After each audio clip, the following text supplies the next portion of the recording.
Welcome, my name is Isabella Brusati and I am the founder of Isabella Brusati Consulting, a company that focuses on all the aspects of cross-border mergers and acquisitions. In this video, I will be briefly talking about mergers and acquisitions as a growth strategy.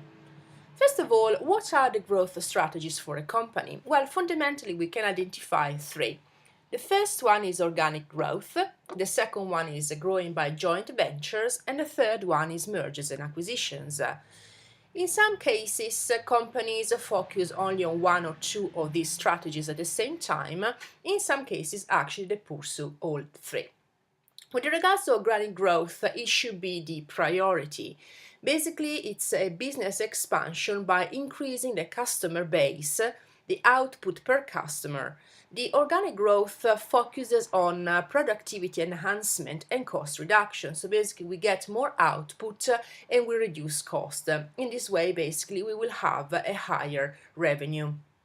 With regards to joint ventures, it's actually a business agreement in which the parties, there can be two or more, agree to develop for a finite period of time, a new entity and new assets by contributing equity.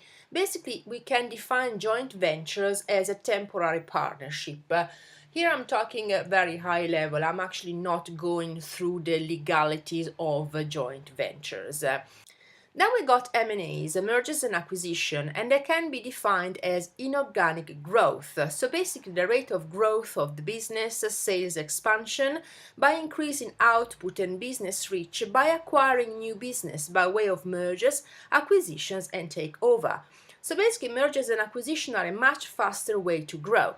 Of course, organic growth is, as we said, should be the priority. So basically, a business grows little by little by increasing the customer base, for example, increasing the products.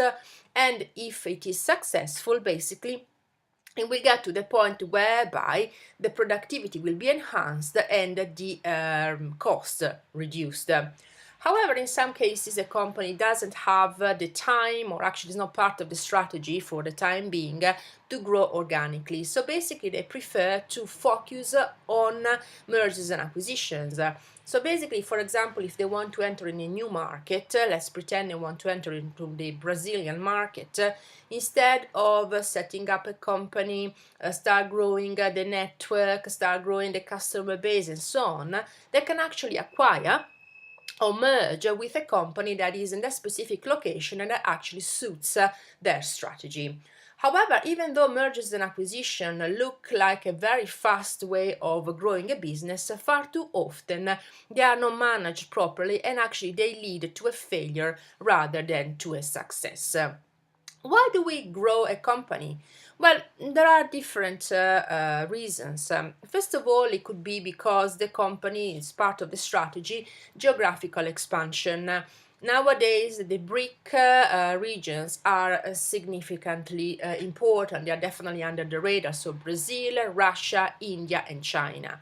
So, as I said before, the example of the company that wants to expand into the Brazilian market. So they choose one or more targets, they carry out a due diligence and basically decide whether the specific company is suitable for the strategy or not. If the answer is positive, they go ahead. Another reason why going through a mergers and acquisition, so basically in organic growth, is because of research and development.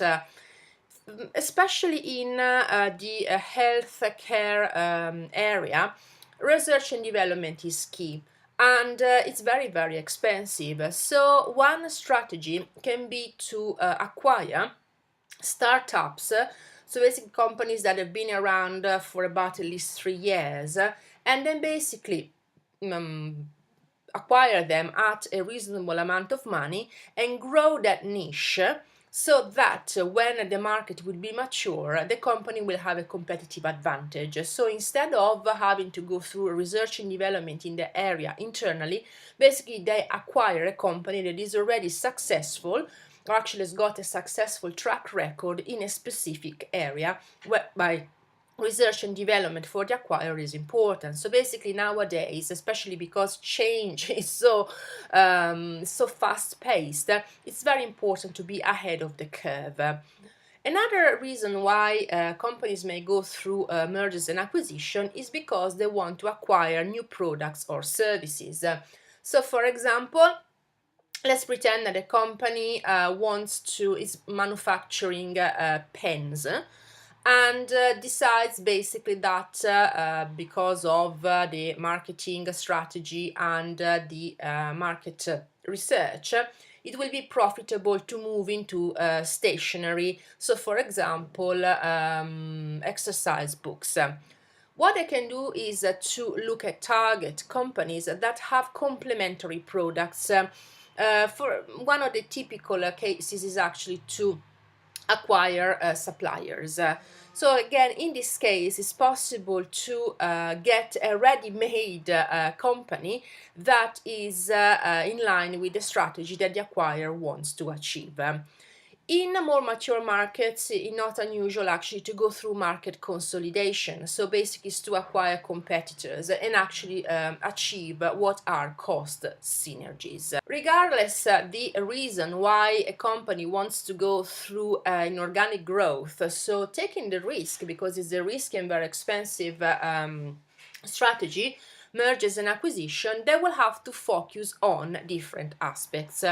So, for example, if the strategy of the merger and an acquisition is the geographic expansion, the integration will have to focus on rolling out the key processes and products across the new regions. And that's because basically you want to achieve synergies as soon as possible.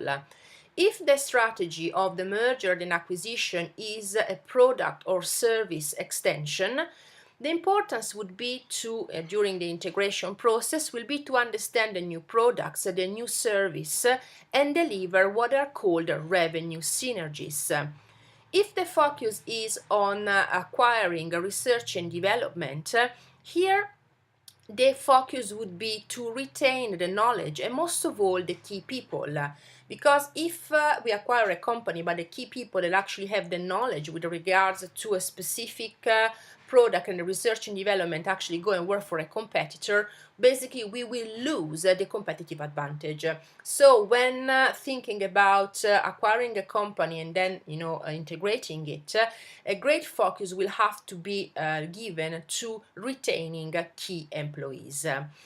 Or in some cases it could be the market consolidation. In this case, basically the most important thing will be to standardize the processes and basically to deliver what is called cost synergy.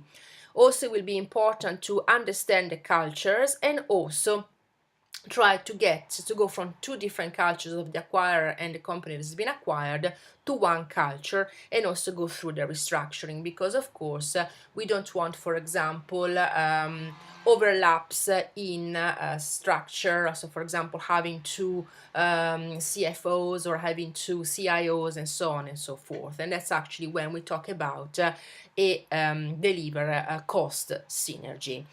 So this is in a nutshell how a company grows, and basically the three different strategies that they can decide to pursue, whether they want to focus on one or two, or more likely they actually pursue the three all together.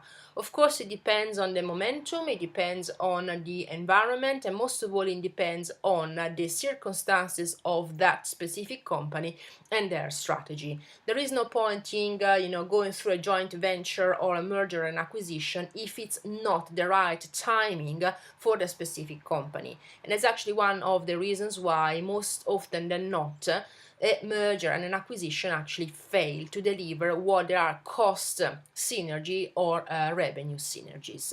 Thank you so much for watching.